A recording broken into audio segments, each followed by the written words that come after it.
Meu filho partiu dia 7 de agosto, agora desse ano, e foi morar lá no céu, na eternidade. A história que você começou a ouvir nesse áudio é da Lia Paiva e do filho dela, o Diego. Ele morreu aos 20 anos de idade, em consequência de um infarto pulmonar.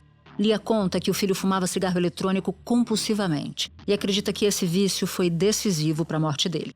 A causa maior foi a bactéria que invadiu o corpo dele, fez uma sepsemia. O pulmão dele não reagiu. O pulmão dele não reagiu por quê? Pelo uso excessivo do vape. Então, assim, quando a gente fala para vocês, não fuma vape, eu como mesmo já fumei, não fuma, isso mata. Joga isso aqui, ó, fora. Essa mesma compulsão se repete nos depoimentos de outros usuários dos cigarros eletrônicos, que também são chamados de pods ou vapes.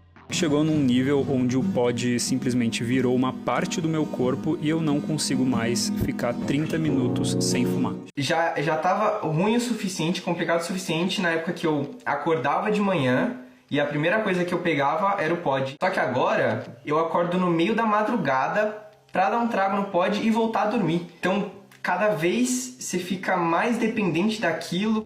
Uma dependência que é explicada pelas substâncias que o cigarro eletrônico carrega.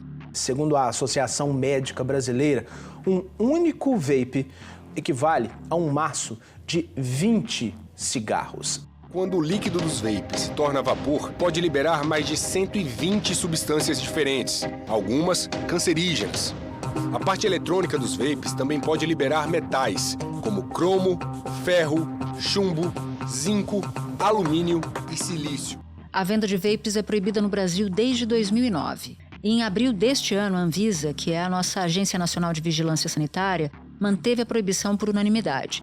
A decisão foi tomada depois de uma consulta pública e do alerta de médicos para o risco à saúde. Na contramão da Anvisa, um projeto de lei tramita no Senado para liberar o cigarro eletrônico. O projeto libera a venda e o uso dos cigarros eletrônicos no Brasil e estabelece mecanismos de controle do mercado, que hoje é clandestino, assegurando a arrecadação de impostos estimada em 670 milhões de reais por ano, segundo o relator. A votação já foi adiada 4 vezes e só deve ser retomada depois das eleições municipais. Agora ouça o que diz o Arnaldo. Meu nome é Arnaldo, tenho 47 anos e por conta do cigarro eletrônico eu quase perdi minha vida. Eu passei mais de 50 dias internado, 43 dias na UTI, tive 3 paradas cardiorrespiratórias. Esse aparelho mata, esse aparelho tira a vida, esse aparelho não deveria nem estar sendo discutido a possibilidade dele estar sendo legalizado.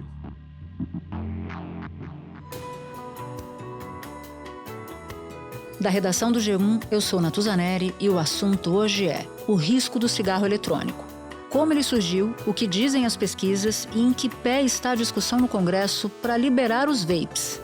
Eu converso com Vera Luísa da Costa e Silva, médica sanitarista e responsável pela Secretaria do Tratado do Tabaco no Brasil, sediada no Instituto Nacional de Câncer, o INCA.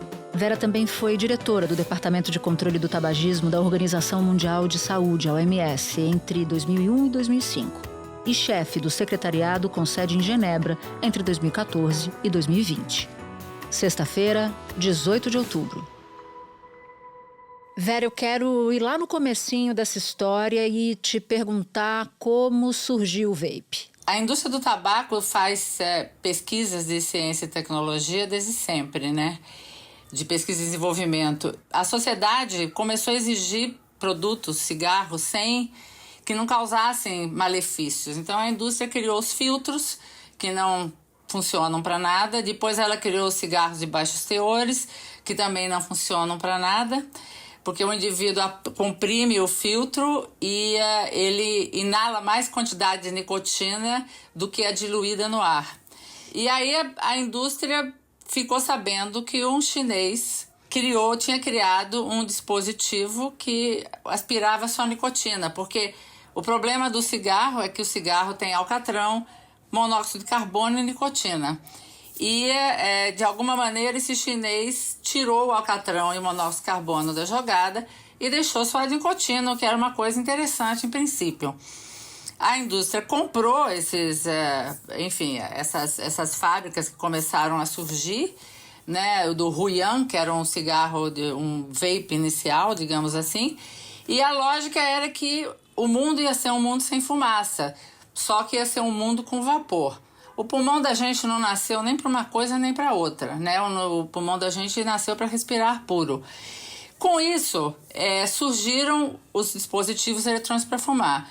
Profissionais dos Estados Unidos, eles descobriram que eles podiam manipular a nicotina e fazer a nicotina sintética, né?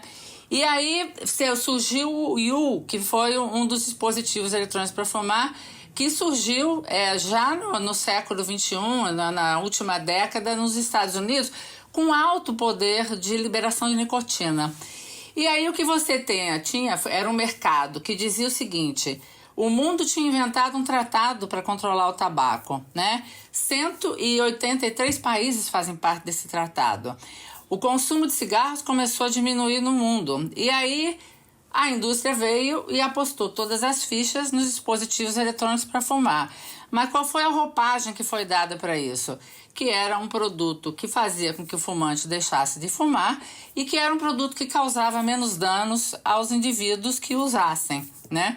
Aos dependentes da nicotina ou qualquer pessoa que viesse a usar.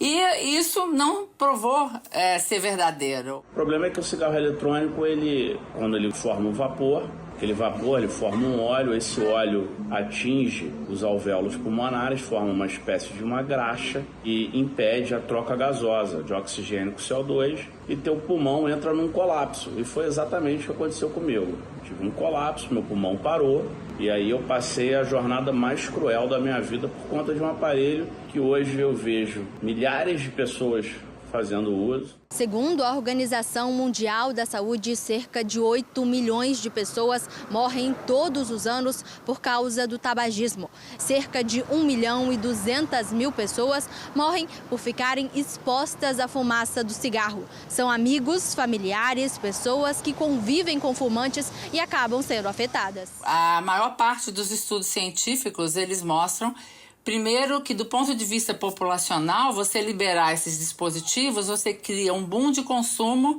uma alta geração, uma grande geração de dependência de nicotina, mas você não faz com que os fumantes deixem de fumar. Pode ser até que individualmente tenha um caso ou outro e as pessoas falam que pararam de fumar e tal. Mas a maior parte dos usuários desses dispositivos passam a ser usuários duais. Eles usam tanto o dispositivo eletrônico para fumar quanto os cigarros. E o risco de ter doença, de adoecer, se torna maior ainda do que nos cigarros comuns. Então o tiro sai pela culatra.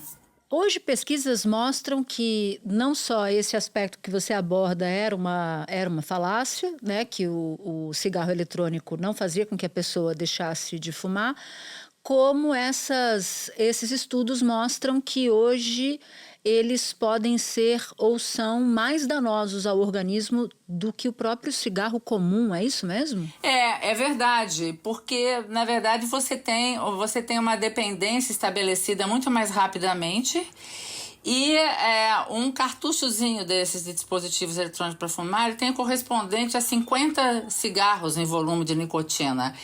E não tem, assim, o indivíduo ele acaba usando e consumindo isso de uma maneira sem nenhum controle. Cada puff ou push, como os fumantes de cigarro eletrônico costumam falar, é uma tragada. Para fumar um maço com 20 cigarros comuns, geralmente a pessoa dá 250 tragadas. Um pod com 8.000 pushes é o equivalente a fumar 32 maços de cigarro. E aí dura quanto tempo um de 8.000 na sua mão? Mesmo deixando os pessoal fumar, tipo assim, dura uma semaninha. Você sem perceber, você tá aqui, ó. 8.000 pushes por semana equivale a fumar uma média de 4 maços de cigarro por dia. Muito mais do que quando ele fumava o cigarro de papel.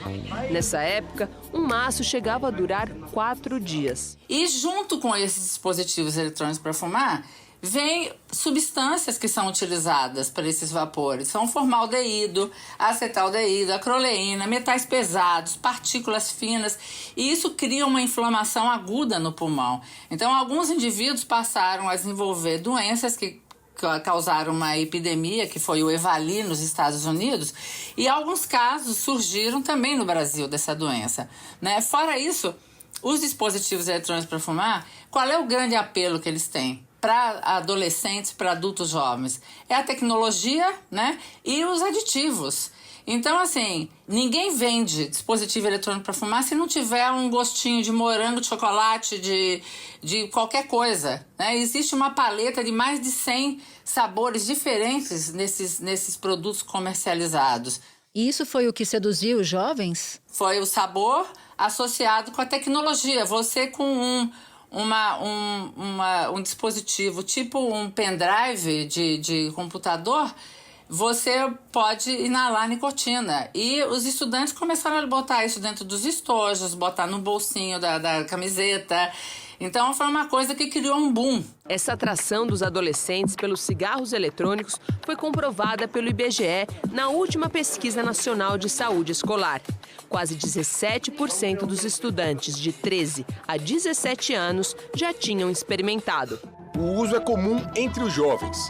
1 em cada 4 brasileiros de 18 a 24 anos já usou o cigarro eletrônico, segundo um estudo de 2023. No Brasil inteiro, estima-se que em torno de 3% da população faça uso desses cigarros eletrônicos, o que dá mais de 6 milhões de pessoas. É muito impactante e impressionante. E aí o que aconteceu? Estados como a Califórnia, por exemplo, proibiram os dispositivos eletrônicos descartáveis. E aí o que houve? Um boom de comércio ilícito e a grande utilização pelos adolescentes da Califórnia de dispositivos eletrônicos para fumar é de contrabando. E é por isso que a gente tem clareza, e a própria Polícia Rodoviária Federal fala isso no Brasil. Se algum dia liberarem dispositivo eletrônico para fumar, vai ser um boom de consumo, principalmente entre adolescentes e adultos jovens. A gente conseguiu reduzir drasticamente a prevalência de fumantes no Brasil, a gente vai aumentar drasticamente a dependência à nicotina na população e isso vai gerar despesas para os cofres públicos. Para você ter uma ideia, a gente arrecadou em 2022 em torno de 8 bilhões de dólares para os cofres públicos dos impostos dos cigarros e o Sistema Único de Saúde, juntamente com as aposentadorias, o país gastou mais de 150 bilhões de reais no mesmo ano. Então, assim, é uma conta que não vai fechar nunca. Isso com doenças de pulmão? Doenças pulmonares, doenças cardíacas. A gente tem uma gama imensa, mais de 50 doenças que têm relação com esse consumo de cigarros. Então, assim, se a gente pudesse voltar atrás no tempo, a gente jamais teria liberado a comercialização de cigarros no Brasil. Hoje em dia, se a gente liberar os dispositivos eletrônicos para fumar, você vai ter um boom de marketing, você vai ter disponibilidade em qualquer biboca, como a gente tem de cigarro, você vai ter contrabando do mesmo jeito que cigarros. 40% dos cigarros consumidos no Brasil são de contrabando e eles são legais, né? Você vai ter marketing, você vai ter publicidade consentida socialmente por um produto legal. Então foi isso que levou a Anvisa a fazer um relatório primoroso e a manter a proibição dessa comercialização no Brasil. O que a gente precisa fazer é aplicar o protocolo para eliminar o comércio ilícito. É caminhar com a Polícia Rodoviária Federal, com a Polícia Federal, com a Receita Federal, com todos os mecanismos para a gente coibir esse comércio ilícito. E como é que esses dispositivos entram? Quais são as portas de entrada desses dispositivos dos cigarros eletrônicos aqui no Brasil? A gente tem 2 rotas no momento. Uma é através da Tríplice Fronteira, através do Paraguai, Uruguai, ali na Tríplice Fronteira. Os vapes consumidos no Brasil podem vir de fora, contrabandeados principalmente da Bolívia e do Paraguai. As principais rotas de entrada são Paraná e o Mato Grosso do Sul. Em um ano, as apreensões quase triplicaram no país. Hoje, com o comércio ilegal acontecendo também no Nordeste, eles inventaram uma roda onde os navios passam pelo Canal do Panamá, passam o conteúdo dos containers para barcos pesqueiros e eles, através das Guianas, eles vão para o Nordeste brasileiro através de barcos pesqueiros. Então é uma malha de comércio ilícito que também está associada com outros crimes associados com o comércio ilícito de bebidas alcoólicas, com o comércio ilícito de drogas e com toda a máquina, né, de crime organizado internacional. E a indústria do cigarro tem uma estratégia específica até para ampliação desse consumo, em particular de jovens? A indústria usa a mídia social, né? E a quantidade de influencers que estão, enfim, de alguma maneira sendo cooptados para fazer publicidade de dispositivo eletrônico para fumar é grande. Hoje, essa casa em Mogi das Cruzes, na Grande São Paulo, onde moram 12 influenciadores digitais, vai ser nosso ponto de encontro para a balada de sexta-noite. Como isso aqui é mais prático, é só você pegar da bolsa, fumar, não precisa você acender, não precisa você fazer nada. Eu já fumei cigarro, troquei o cigarro para fumar pod. Porque, tipo, igual eu disse, é porque o vídeo fica mais legalzinho. Agora, o que a gente observa nos inquéritos nacionais, a indústria geralmente ela vem a público falar de um consumo muito maior do que na verdade existe. E ele se concentra principalmente na faixa etária de 15 a 24 anos. Então, para você ter uma ideia, de 15 a 24 anos são 2,3% de consumo. Dos 25 ao 39, 0,5%. E dos 50 anos para mais, 0,06%. Ou seja, esses dispositivos, eles não vieram para ajudar a população adulta a deixar de fumar, né? Eles vieram para capturar um novo mercado consumidor, que é esse mercado dos adolescentes e adultos jovens. Fora isso, eles são mais caros que os cigarros comuns. Então, o indivíduo experimenta o dispositivo eletrônico para fumar e depois ele vai para o cigarro e continua fumando cigarro. É como se a indústria tivesse construído uma futura geração de adultos fumantes. Ela está construindo. No Reino Unido, que na verdade veio trazendo essa tendência mundial, 1 em cada 5 adolescentes usa cigarros eletrônicos regularmente.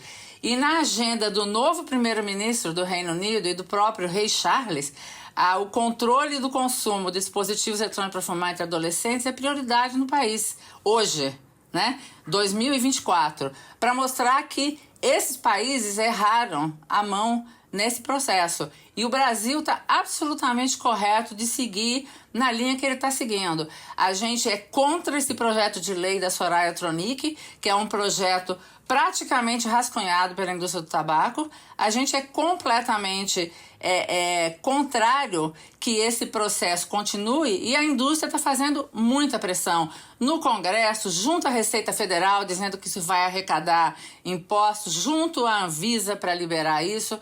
E isso seria um desserviço para a população brasileira, um completo desserviço. Espera um pouquinho que eu já volto para continuar minha conversa com a Vera.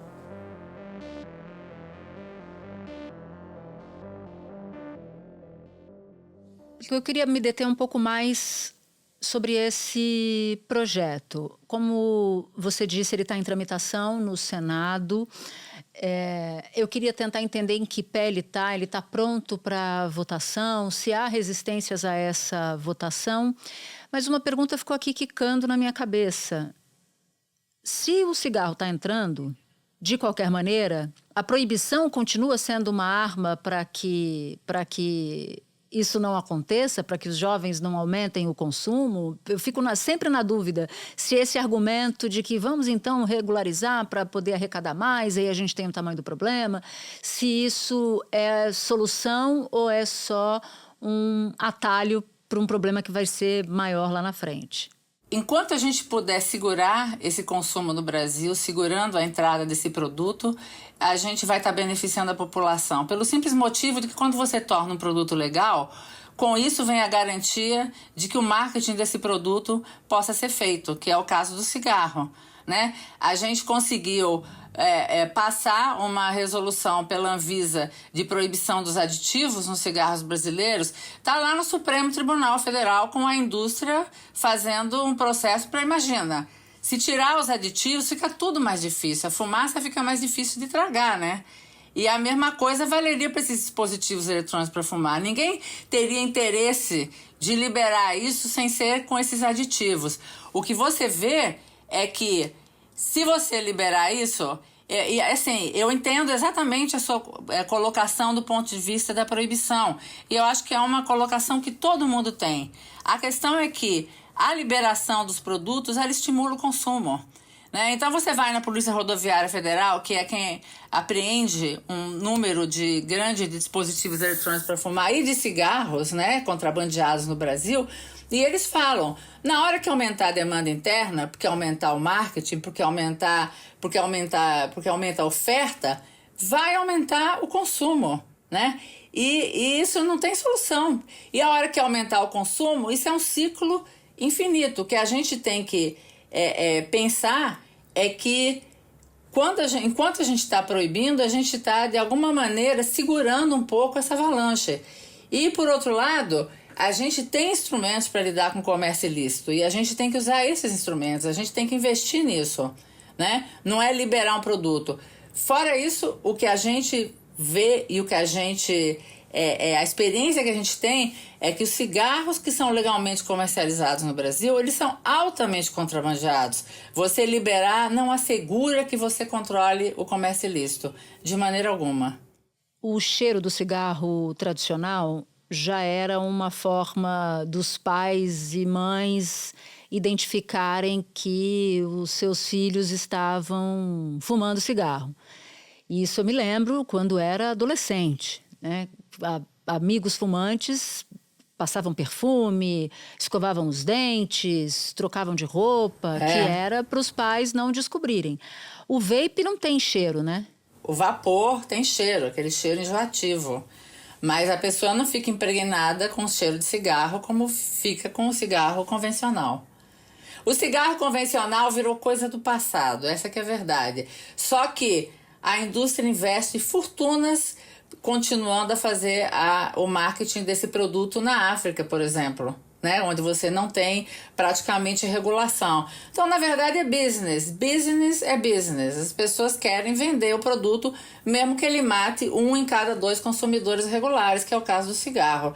E o vape, a gente está vendo uma avalanche mundial aí de aumento de consumo e de aumento das doenças relacionadas. Então, é um problema seríssimo de saúde pública, não tem a menor dúvida. Se a não legalização do cigarro eletrônico ajuda a conter a avalanche, como você disse, ou seja, a manutenção da proibição ajuda a conter esse volume absurdo de jovens fumantes de cigarro eletrônico, qual seria a maneira mais eficaz? Porque eu entendo que conter a avalanche não é acabar com ela, ou não é reduzir o seu risco de sair arrastando tudo ao máximo.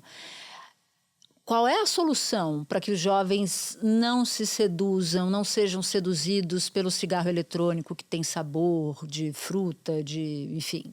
A gente vai para um lugar comum, né? Educação, informação. Acho que vocês fazem um trabalho maravilhoso de divulgação de informação, clara, honesta, de boa qualidade. E é isso, é orientar. Eu acho que existe no momento muito pouca orientação ainda. Acho que o Ministério da Saúde tem que fazer mais campanhas, o INCA tem que fazer mais campanhas, a Anvisa tem que botar a mão na massa. E mais do que isso, a gente tem que trabalhar muito fortemente na implementação do protocolo para eliminar o comércio ilícito de tabaco no Brasil, né? Eu acho que isso é uma realidade. E as redes sociais? As redes sociais também têm que ser controladas, porque elas passam E isso também nas bebidas alcoólicas. O consumo de bebidas alcoólicas hoje em dia, principalmente entre mulheres, ele passa de qualquer nível normal. E aí estamos com câncer de todos os tipos relacionados com o uso do álcool. E as mídias sociais têm um papel importantíssimo nisso, porque você não só tem a mídia social para divulgar, né? Tem até filmes mostrando como é que usa um vape, como é que usa um cigarro, mas você tem as plataformas de venda, né, que são incontroláveis. Então, tem que coibir essas plataformas de venda. Você não pode deixar isso tudo solto e aberto para a população decidir, porque você tem populações vulneráveis, como crianças e adolescentes, que não têm o domínio da informação nem do poder de decisão para poder fazer uma escolha dessas. E quando fica viciado, dependente, já está dependente, já é um problema dificílimo de você resolver. Existe um trabalho da doutora Jaqueline, do INCOR de São Paulo, mostrando que esses dependentes de dispositivo eletrônico para fumar são muito mais dependentes da nicotina do que os usuários de cigarro comum. A cardiologista Jaqueline Scholz é diretora do Programa de Tratamento do Tabagismo do INCOR. Ela participou de uma pesquisa que mostra que o cigarro eletrônico provoca de 3 até 6 vezes mais intoxicação por nicotina do que o cigarro convencional. Esse produto contém uma inovação tecnológica, vamos dizer assim, que é um sal de nicotina. Esse sal de nicotina faz com que as pessoas tenham, ao inalar o aerossol, tenham uma concentração muito alta. E são geralmente pessoas mais novas, crianças, adolescentes muito novos, extremamente dependentes. Crianças também? Crianças também.